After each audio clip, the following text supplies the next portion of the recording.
Polêmica, tema quente aqui no canal do YouTube do 12 Esportes. Quem é time grande de verdade no futebol brasileiro? Que critérios definem a grandeza de uma equipe ou de outra? Para falar um pouco desse assunto, para comentar essas polêmicas, a gente vai falar do nosso ranking, que está lá no site do 12 Esportes, 12esportes.com.br. Você pode entrar, baixar o PDF com o ranking completo. Então a gente vai abordar esses assuntos para comentar comigo, André Pugliese e Ricardo Brzezinski. Temos muita coisa aí para falar sobre esse ranking, né, que está gerando bastante falação, bastante burburinho. Tem gente que concorda, tem gente que discorda, mas acho que é importante a gente falar que tem critérios bem definidos, né, André e Ricardo? É isso aí, Fernando. Olá, Fernando. Olá, amigos do 12 Esportes. Sim, tem critérios que, como qualquer coisa que envolve futebol, podem ser contestados livremente. Debate é sempre saudável, mas a gente estipulou pesos para as competições e, a partir daí, fez esse levantamento dos 10 anos, levantamento feito pelo Fernando Rudnick e a parte gráfica pela Chantal Wagner, da equipe da Gazeta do Povo e do 12 Esportes. Está bem bonito o trabalho, vocês podem conferir. Está lá no site em destaque, tem rodado por aí. Eu acho que vale a pena dar uma olhada e eu acho que seria legal, Fernando, você passar rapidamente ali pelos critérios. Vamos Mas colocar na antes, tela, então? então fale que daí depois a gente conversa sobre. Vou Vai colocar na nessa. tela aqui os critérios, ó, o que eles fizeram em 10 anos. Então, para quem está nos assistindo, não viu um ranking ainda, ele se baseia num corte de uma década. Então, os últimos 10 anos, de 2012 a 2021, como a temporada de 2022 está no meio, a gente não conta. Final do ano, começo do ano que vem, a gente lança uma nova versão desse ranking.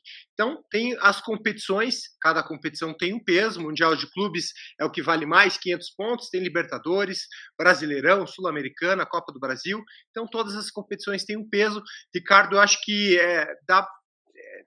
dá para a gente ter uma ideia com essa pontuação da gente tirar o peso da camisa, né, e fazer valer o resultado em campo para a gente tirar esse extrato aí de quem hoje é um time grande no Brasil, né? Não, com certeza, até porque eu acho que o ranking gera mais polêmica, porque os clubes que se dizem grandes e não estão no topo levam muito em consideração essa questão da camisa do histórico lá dos anos 60, 70. A gente pegando esse recorte mais recente, a gente mostra que os tais grandes eles estão modificando um pouco, né? Eles seguem ainda com alguns clubes priorizando ali as primeiras colocações, mas tem time que está chegando, tem time que caiu muito, assim, se você pega time de anos 90 até, que não é um recorte tão longo, que caiu muito de conquista de títulos. Eu acho que sim, você levar em consideração o desempenho em campo e principalmente títulos, você consegue se basear numa nova realidade do que é grande e o que não é grande. E aí, Fernando e Ricardo, e é um período importante, né? São 10 anos, é uma década já de futebol. Sim, E hoje, com tantas competições e os clubes brasileiros se acostumaram a todo ano disputar competições internacionais, né, com a Sul-Americana. Então, 10 anos é muita coisa, é muito jogo, é muito título em disputa. Então, acho que dá um panorama bem confiável, bem importante de quais são os principais clubes do país. Como eu disse, é natural que haja uma discussão, uma contestação em cima de algum tipo de valoração aí das conquistas, isso é do jogo, mas reforçando de novo essa questão de se tratar de um levantamento de uma década, o fato de que eventuais distorções aqui e ali vão se equalizando, né? Porque eventualmente uma Copa do Brasil ganhada por determinado clube foi até tão ou mais difícil do que um brasileiro, ou determinada Libertadores, ou Brasileirão, ou enfim. Isso tudo vai se equilibrando, porque são 10 anos a chance de que se cometa uma injustiça, de que um campeonato tenha um peso desproporcional, acaba se diluindo ao longo desse tempo. Então, é uma aferição aí que o Fernando elaborou com os critérios, com o levantamento dos títulos de cada clube, que dá um panorama bem seguro de quem são os principais clubes do Brasil atualmente. Lembrando que lá em 2019, quando a gente ainda era da editoria de esportes da Gazeta do Povo, hoje somos um site chamado 12 Esportes, né? Dentro do guarda-chuva mais independente, vamos dizer assim, a gente fez um ranking também, então a gente atualizou esse ranking. Teve pandemia no meio, teve muita coisa que aconteceu, então a gente fez essa atualização. Acho que um dos critérios de pontuação que mais gera polêmica, mais dúvida, é o estadual. Então a gente levou em consideração, para colocar os estaduais, a pontuação é de 30 pontos, mas não entram todos os campeões estaduais no ranking. Quem entra? O critério é o seguinte: estados que tiveram times nesses 10 anos jogando elite entra no extrato aí do ranking. Então, é um bom critério. Então, o último clube, o último estado, né, que entrou nessa listagem foi o Mato Grosso, né? Cuiabá recentemente subiu para a Série A, então foi o último estado. A gente teve que adicionar todo essa bagagem que o Cuiabá tinha nos 10 anos para colocar no ranking. E a pontuação de 30 pontos para o estadual, vocês acham que faz muita diferença, não faz? Qual que é a visão de vocês? Eu acho que ele faz um pouco de diferença. Por exemplo, o do Cuiabá. A gente olha o ranking ali, o Cuiabá está numa boa colocação porque é um time que domina o estado e para ele então acaba fazendo diferença. Talvez para um campeonato paulista, um campeonato carioca que tenha mais campeões, isso acaba se diluindo em 10 anos e não tem tanto peso. Mas talvez para clubes menores acaba fazendo uma diferença, ganhar 2, 3 títulos em uma década, né? Agora, de qualquer forma, sobre os estaduais, eu concordo com o que o Ricardo falou, mas acho que ele está bem adequado. A pontuação está bem adequada na escala, né? É o que tem menos, é o que oferece menos pontuação, junto com Série C e Série B. E acho que a maior prova, a justificativa para isso é como, para boa parte dos clubes que frequentam a Série A, especialmente, são campeonatos de pré-temporada, né? E muitos até não põem sua força máxima, mesclam ali o time principal com o time reserva. Então, isso também é um símbolo dessa mudança do futebol brasileiro, em que há, por motivos óbvios, uma preocupação, os clubes põem mais força nas competições nacionais e, de um tempo para cá, nas internacionais também. Então, sem mais delongas, vamos deixar de fazer esse suspense. Vamos colocar aqui na tela o ranking, colocando os 10 primeiros. Foi um corte aí de uma pontuação muito pequena, do 11º para o 10º. O Fluminense foi o 11º, mas entra no top 10 o Inter, 1.470 pontos. Ainda tem uma bagagem aí de uma semifinal de Libertadores, um vice-campeonato de Copa do Brasil, mas acho que o Internacional é uma equipe aí que, nos últimos 10 anos, está mostrando um certo, vamos dizer assim, não está sendo tão consistente assim. Por isso está na 10ª posição, pelo tamanho do Inter, que a gente vê de torcida, de história. É um time que estava quase caindo do top 10, né? O Inter teve até um rebaixamento no meio do caminho, né, e não conseguiu conquistar a Série B, talvez fosse uma pontuação que desse uma diferença ali, e o Inter mal conquistou o Campeonato Gaúcho nos últimos anos. O Inter se desacostumou a ganhar títulos e acho que por isso que caiu bastante no ranking. Talvez se tivesse pego um recorte de 5 anos atrás, o Inter estaria entre os melhores por Libertadores, enfim, estaria numa condição melhor, e mostra que esses últimos anos caiu de rendimento regionalmente e nacionalmente. É verdade, tem 5 gaúchos ali, mas são de anos anteriores, então essa pontuação no próximo ranking vai diminuindo. 2012 até 2021 nesse ranking, no próximo ranking 2013 a 2022. Vamos passar para o 9º lugar, que é o São Paulo, também outra equipe que nos últimos anos não tem tantos resultados expressivos assim, né, André? 1.885 pontos. Fernando, o São Paulo também é sempre importante, né? O torcedor às vezes está assistindo, pode se espantar com algumas colocações, mas como você acabou de explicar, é importante sempre frisar, são os últimos 10 anos. Claro, o tempo vai passando, as conquistas do passado vão ficando para trás. O São Paulo, que foi um clube que dominou o cenário nacional ali nos anos 2000 e tal, vem há algum tempo enfrentando bastante turbulências, também no aspecto político, né? Um clube que já foi considerado modelo, talvez mais pelo que vinha fazendo em campo do que propriamente fora do gramado, enfrenta muitas crises políticas, tem dificuldades aí para manter técnicos, formar equipes, e está aí com o Rogério mais uma tentativa, e então também o São Paulo se afastando ali de uma posição que ele se acostumou a frequentar, de estar sempre entre os 5 maiores times do país ao longo das décadas, E tem, vai André, postando André, ali no final dos 10 primeiros. tem um dado interessante, né, que a maior pontuação do São Paulo, ela é a Sul-Americana, que é de 2012, então na próxima edição do ranking, o São Paulo já não vai ter essa pontuação, vai perder 200 pontos, se não fizer uma pontuação nesse ano, nessa temporada, ele tem a tendência de cair um pouco mais no ranking. Vamos passar bem sintomático, né, Fernando? Bem sintomático só para um clube que se acostumou a ganhar grandes títulos, né, nacionais e internacionais, tem aí nos seus últimos 2 anos como principal conquista a Sul-Americana.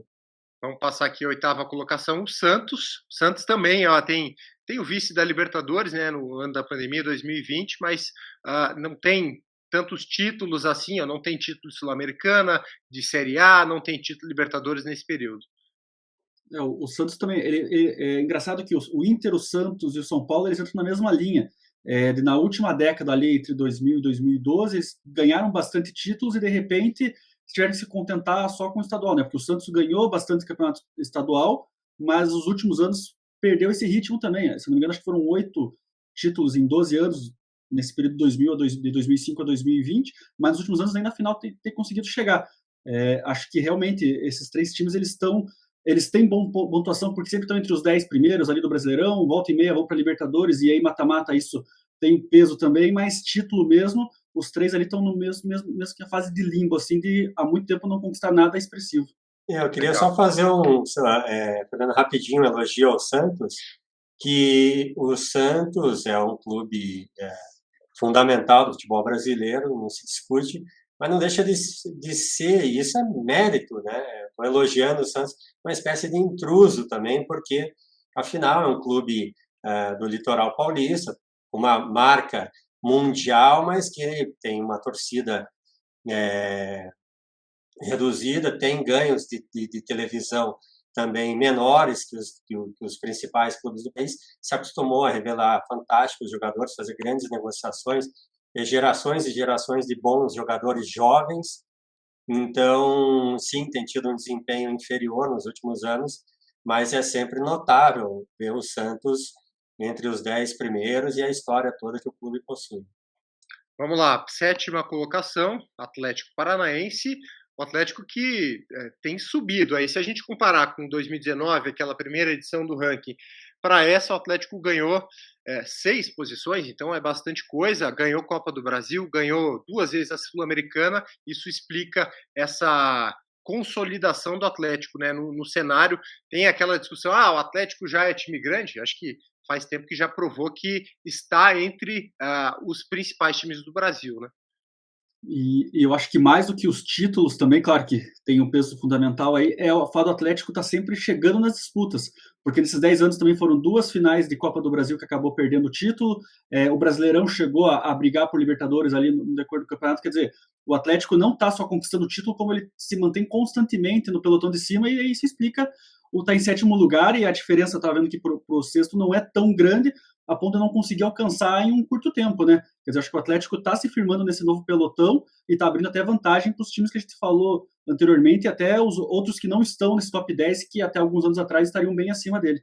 André, tem um pitaco aí sobre o Atlético. A gente pode considerar a grande, não digo novidade, porque não é de agora que o Atlético vem aparecendo no cenário nacional, a gente pode dizer aí que não conta aí, por seu levantamento dos últimos 10 anos, o título importante, eu considero mais importante da história do Atlético Brasileirão lá de 2001, já tem bastante tempo, já fez mais de 20 anos, e também chegou numa final de Libertadores, foi batido pelo São Paulo lá em 2005. Então, mostra também uma certa recuperação do Atlético, que no início dos anos 2000 foi muito bem, passou aí longos anos sem aparecer ali nas primeiras, não digo nas primeiras colocações, mas disputando títulos importantes. E como o Ricardo falou, a partir de 2013, ali com a final da Copa do Brasil, e desde então o Atlético vem numa recuperação. E para o tamanho do clube, e aí voltando ao tema da questão das receitas, né? O clube que tem ganhos infinitamente menores com televisão, mas que negocia bem seus jogadores, tem uma estrutura privilegiada, então consegue fazer frente aos adversários e está numa 7ª colocação, podendo disputar o 6º lugar, que é bem relevante aí para o Furacão. Então tá, 2.290 pontos para o Atlético. Vamos passar aqui para a 6ª colocação. O time que está na Série B hoje em dia, está liderando a Série B, está num bom momento, mas já está há algumas temporadas ali, caiu em 2019. O Cruzeiro tem 2.380, a diferença pequena para o Atlético, mas o Cruzeiro tem muita pontuação lá de trás, né, Ricardo? Isso, são 2 brasileiros em 2013 e 2014 e as Copas do Brasil de 17 e 18. Quer dizer, ano que vem ainda vão contabilizar esses títulos, quer dizer, o Cruzeiro vai continuar numa boa colocação, mas acho que pesa muito esses 3 anos seguidos na Série B. Talvez até ano que vem melhore um pouco, porque está brigando pelo título, acho que é um forte candidato ao acesso, dificilmente pela pontuação que tem não vai subir, e aí se conquistar o título, quer dizer, você consegue ganhar um pouco mais de ponto, mas realmente o Cruzeiro teve ali a primeira metade da década, digamos assim, muito bem, porque foram 2 brasileiros, disputou Libertadores, chegou até as quartas de final, daí ganhou a Copa do Brasil 2 anos seguidos, mas nos últimos anos não conseguiu nem chegar em semifinal do Campeonato Mineiro. Acho que isso muda um pouco a realidade do Cruzeiro de 2019 para cá. É um time que não lembra nem um pouco o que foi anteriormente. Se a gente fizesse um recorte dos últimos 5 anos, o Cruzeiro certamente não estaria entre os 20 e 25 maiores. Mas, claro, 2 brasileiros e 2 Copas do Brasil no intervalo de 10 anos pesa muito. Quero fazer, não vou acrescentar nada ao Cruzeiro, que o Ricardo destrinchou muito bem. Eu esqueci de fazer a recomendação para que os nossos leitores também acessem a coluna do Augusto Mafuz sobre o clube 7º colocado, o Atlético, que ele faz ali uma leitura sobre esse histórico do Atlético, fala do ranking. Então, ainda em tempo, sugerindo um complemento aí para análise do Atlético, acessem lá a coluna do Augusto Mafuz, que tem o título Precisamos Falar do Atlético, o 7º maior do Brasil, de Petralha, Adur e Forneia. É isso? Beleza. Então, vamos passar para o 5º colocado. 5º colocado, Corinthians. Tem um Mundial de Clubes aí de 2012, perdão, 500 pontos. Essa pontuação na próxima edição cai. A Libertadores, mesma coisa, 400 pontos.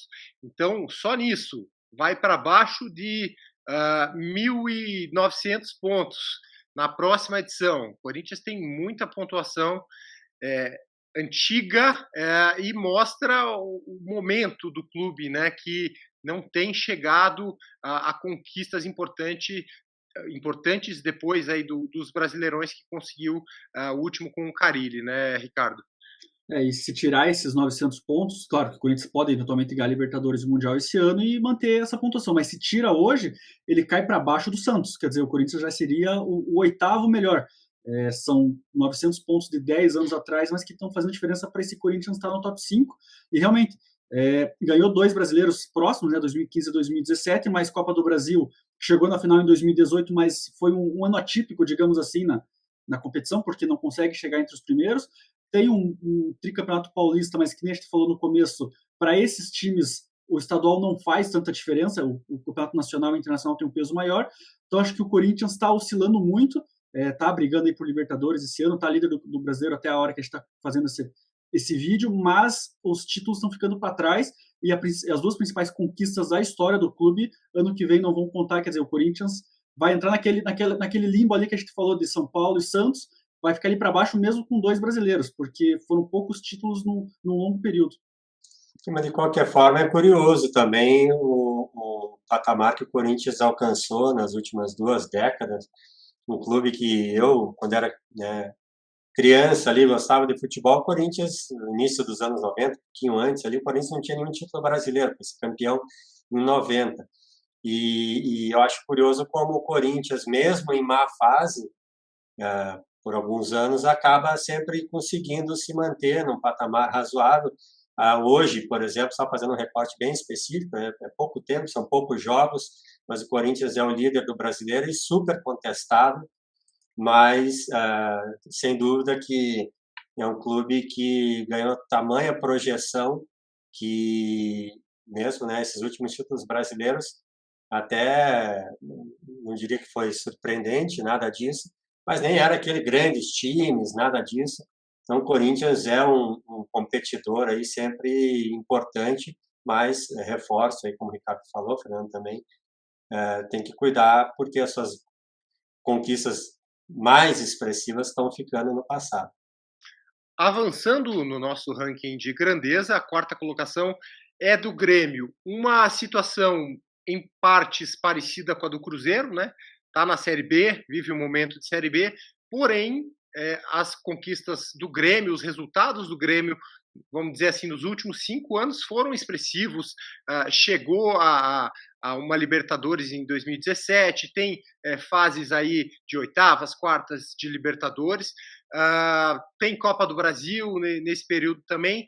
Claro, já tem uma pontuação maior, 3.185 pontos, mas precisa voltar para a Série A para voltar a competir em alto nível e, quem sabe, disputar esses títulos grandes, assim, né, dizendo, né, Ricardo?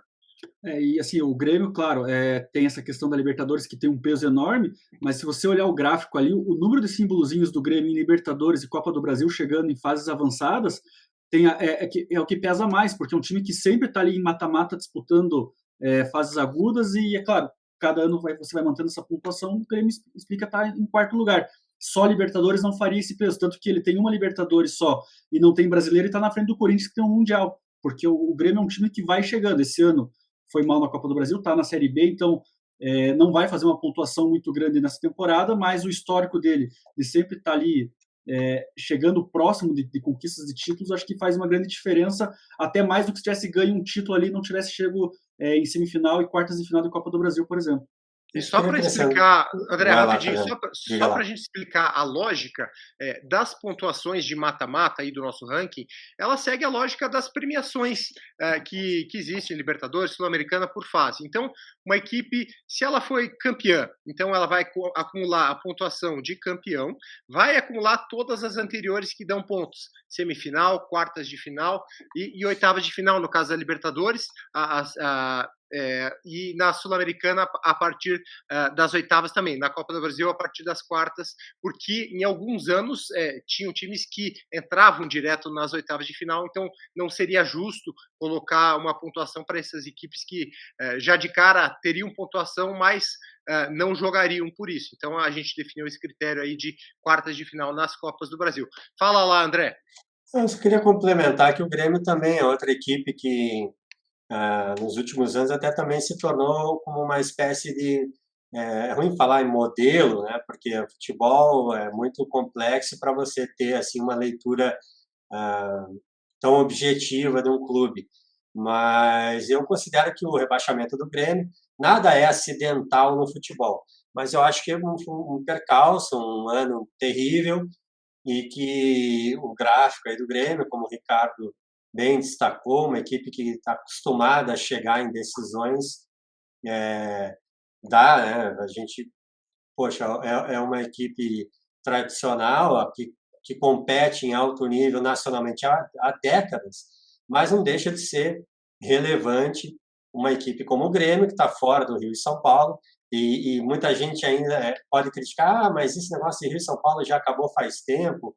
Eu digo que, e como mostra o nosso ranking, para essa eleição, para essa indicação de quais são os melhores, eu concordo. Agora, do ponto de vista financeiro, ainda pesa consideravelmente. Várias equipes desse eixo Rio-São Paulo ainda contam com receitas bem importantes, maiores do que as equipes de fora dos dois estados. Então, é bem relevante o Grêmio estar nessa quarta posição.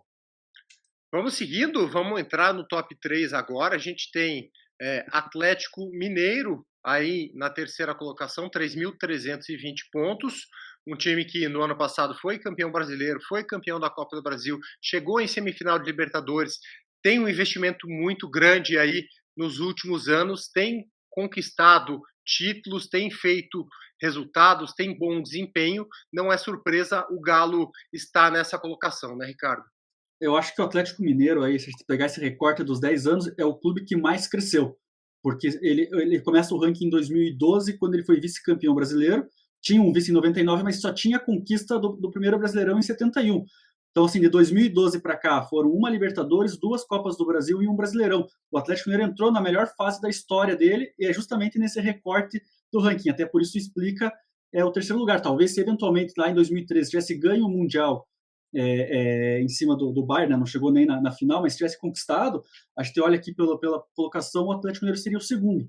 Então, já mostra que o clube foi o que melhor aproveitou essa década. Claro que coincidiu com esse período que a gente fez, mas o Atlético Mineiro, na última década, foi o clube disparado que mais cresceu e também com esse investimento financeiro dos últimos anos, deve seguir nessa linha, vai brigar por títulos esse ano de novo.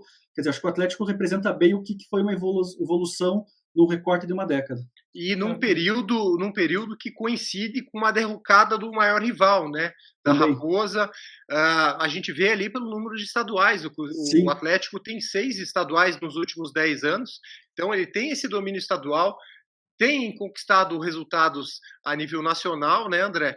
Então, como o Ricardo disse, acho que é um dos clubes que mais vem demonstrando com resultados a sua grandeza. Eu só queria acrescentar que uma questão que envolve o Atlético, com razão, é sobre essa questão das receitas do clube, do investimento muito pesado da figura dos mecenas, se isso não pode, de alguma forma, se assemelhar ao que aconteceu com o Cruzeiro, não exatamente na forma do que aconteceu, mas se não pode, no futuro, ser visto como só um estirão do Atlético, contando com todo esse dinheiro que vem através aí de dirigentes, parceiros e tal, se o clube vai saber aproveitar essa fase sensacional do Galo e se estruturar e não parecer que foi um período artificial da sua história e continuar dominante por muito tempo, aí sim combinando essas receitas, que claro, não pode se dizer que é um demérito do Atlético, ao contrário, contar com dinheiro de patrocinadores ou de parceiros, que bom para o Atlético Mineiro que pode contar com isso. Agora é importante também que o clube saiba andar com as próprias pernas e resolver da melhor forma tudo isso para se manter no topo, como vem acontecendo aí na última década. A gente sabe que o Atlético Mineiro, né, Ricardo, tem uma dívida aí que ultrapassa a casa do R$1 bilhão, Sim, bem lembrado. mas tem, pelo menos nos últimos anos, conseguido diminuir um pouco essa dívida, dá algumas mostras aí de que aos poucos vai tentando consertar esse enorme rombo que tem, porque é inviável um clube se manter a longo prazo apenas com um padrinho, né, com padrinhos que injetam dinheiro, que uma hora esse dinheiro para de entrar.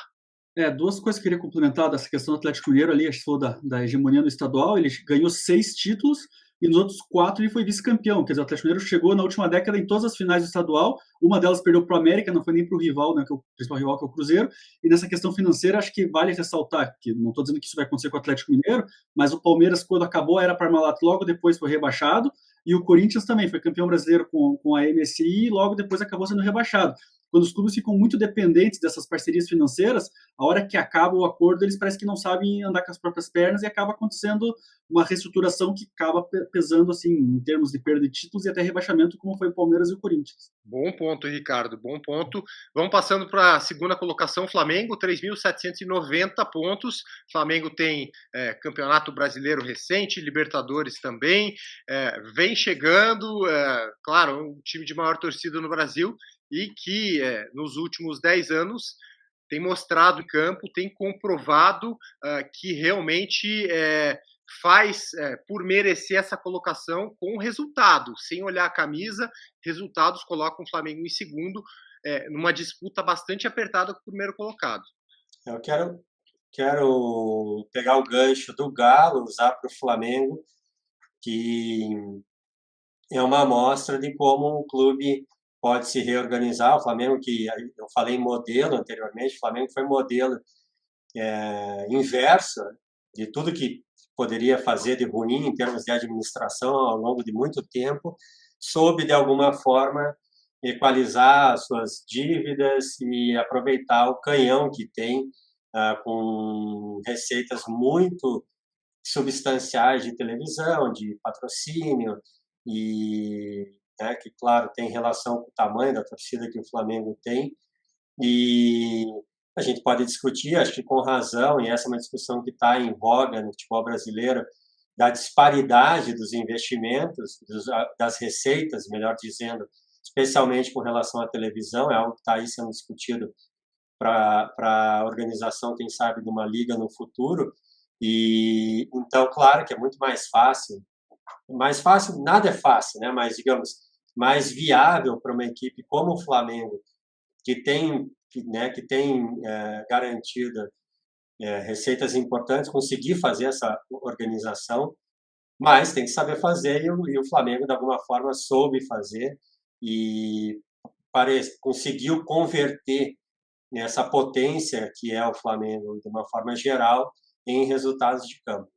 E os resultados são os mais recentes, né? Acho que foi o Atlético Mineiro que está na melhor década, mas o Flamengo, se a gente não... Claro, está em 2022, está no meio da temporada, ainda pode conquistar alguma coisa, mas foi uma Libertadores e um Brasileiro 3 anos atrás, um Brasileiro 2 anos atrás, foi vice-campeão da Libertadores ano passado, teve um vice de Sul-Americana recente também, então, quer dizer, o único título mais distante é a Copa do Brasil de 2013, que veio até de forma inesperada para o próprio Flamengo, porque foi, como o André falou, foi quando começou essa reorganização, reestruturação do clube, conquistou um título importante que ajudou talvez até a ter mais paciência para se reestruturar e agora colher esses frutos dos últimos 3 anos. Né? Então o Flamengo é o exemplo mais recente de que você colocar a casa em dia pode dar um resultado a longo prazo e está colhendo o que foi começado começou no início da década.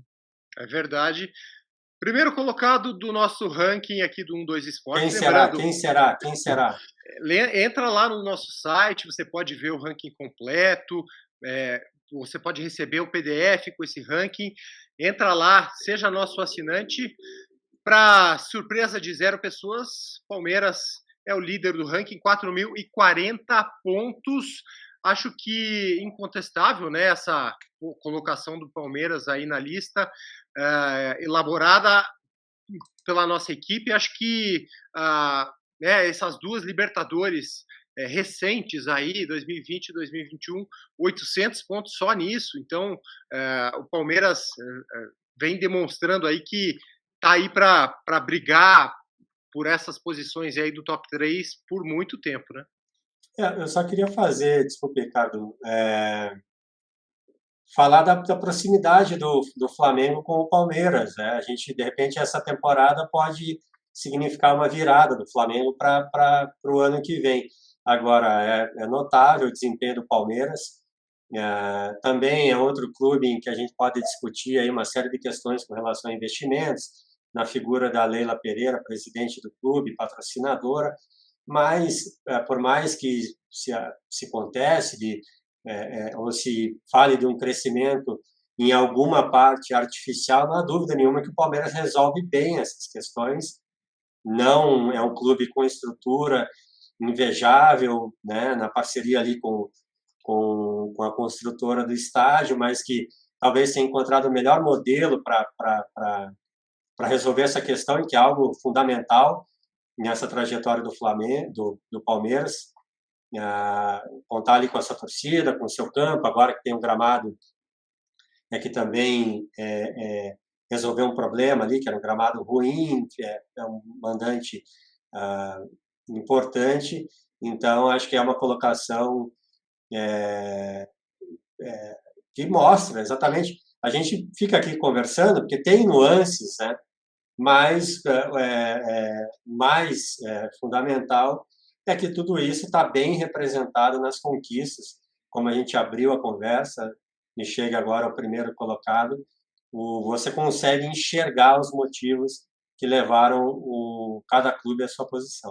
Ricardo, eu vou colocar uma questão para você. Acho que é uma coisa que é aquela questão, ovo ou a galinha, mas o Palmeiras, ele é é o time que tem o técnico mais longevo do Brasil. Ele conseguiu esses resultados recentes aí com o mesmo técnico, Abel Ferreira, que foi contratado no fim de outubro de 2020. Manteve o treinador, apostou, teve alguns momentos de crise, como todos os times têm, mas a diretoria bancou o técnico e os resultados estão aparecendo, né? Eu acredito assim, muito nessa teoria, que se você mantém o técnico, o resultado uma hora vai aparecer. Claro, não se você começar a perder vários jogos, o time não mostrar uma evolução. Mas o time jogando bem, tropeçando, acho que se você mantendo a linha, o resultado vem. Só que no Brasil a gente sabe que o técnico só se manteve porque conquistou o título, né? Eu acredito que foi essa linha. Se o Palmeiras talvez tivesse perdido em 2020 a final da Copa do Brasil pro Grêmio e a final da Libertadores pro Santos, talvez o Abel não estivesse aí hoje. Mas não tira o mérito de nada do treinador estar ali. Eu só queria puxar ali a questão do ranking, que o Palmeiras ele manteve uma linha de 10 anos, porque ele começa o ranking em 2012 com o título da Copa do Brasil e encerra agora com o título da Libertadores. E se você tirar as duas Libertadores, o Palmeiras ainda assim seria segundo lugar no ranking, porque em 10 anos ele ganhou Copa do Brasil, Brasileiro, Libertadores, só não ganhou o Mundial e tem até uma Série B no meio do caminho. Ou seja, em 10 anos a gente coloca em títulos nacionais e internacionais, são 8 títulos. É muita coisa para uma década. São poucos os clubes que conseguem manter essa linha, sem contar o estadual que ele ganhou esse ano, nos últimos 2 anos, nos últimos 4 anos ele ganhou 2 estaduais. É verdade. Pessoal, vamos colocar o ranking aí abaixo, né, desses 10 primeiros, vamos mostrar ali um pouquinho. Dá para falar até o 20º, Fernando? Tá meio complicadinho para ver ali, mas a gente vai falando, 11º é o Fluminense, com 1.345. Depois vem a Chape, que tem o título da Sul-Americana aí, elevando essa colocação dela a 835. Botafogo, Bahia, Curitiba é o 15º com 610. Goiás, Fortaleza, Vasco é o 18º desse ranking. Depois tem Sport e tem o Cuiabá. Significa, né? O Vasco tem muitos rebaixamentos aí nos últimos anos, está saindo das disputas grandes. A pontuação em campo, os resultados em campo refletem esse ranking aí que a banca aí os últimos 10 anos. Tem alguma surpresa maior para vocês nessas colocações aí, não? Eu vejo 2 pontos. O Vasco como negativo, né? Porque a gente está falando aqui que se a gente pegar de 2000 para cá, quando o Vasco ganhou o último brasileiro em 2000, de 2001 para cá o Vasco ganhou uma Série B, ganhou uma Copa do Brasil e foi vice-campeão brasileiro. E só. Quer dizer, o Vasco mais brigou para não cair, e caiu, né? Tanto que a gente for pegar, o Vasco está no 4º ano de Série B, foi rebaixado 3 vezes. Ou seja, em 7 anos, ou ele disputou para subir, ou ele acabou caindo. Então, isso explica o fato do Vasco estar quase fora do top 20. E quem vem crescendo ali, embora a Chapecoense esteja em 12º, o Fortaleza acho que é um time que vem galgando posições e pode, ao longo prazo, até passar o Vasco e chegar ali, de repente, ficar entre os 15 primeiros em pouco tempo. Acho que são os 2 times que mais chamam a atenção, tanto positivo quanto negativo. Eu acho que está bem representado. A gente está chegando no final aqui já, né, Fernando? O nosso leitor pode entrar no site, consegue, colocando o e-mail ali, receber o ranking com todos os detalhes. Está tudo ali na matéria, está tudo bem explicado, e eu convido a todos que, como eu disse, é um ranking que foi, né, que a gente elaborou com critérios bem definidos e que, como eu disse, por se tratar de um ranking de década, isso vai minimizando possíveis distorções, porque não tem como você enganar por 10 anos, certo? Um clube que não tenha tido um desempenho aceitável, positivo, é impossível aparecer bem colocado, enquanto que não é surpresa e nem tem como ser que Palmeiras e Flamengo estejam ali no topo do ranking. Agora, de qualquer forma, sempre vale a gente discutir, às vezes refinar um critério aqui, outro ali, então convido todo mundo que deixe o seu comentário, entre na matéria, faça a sua ponderação e nos ajude a construir e construindo ano após ano esse ranking aí do futebol brasileiro.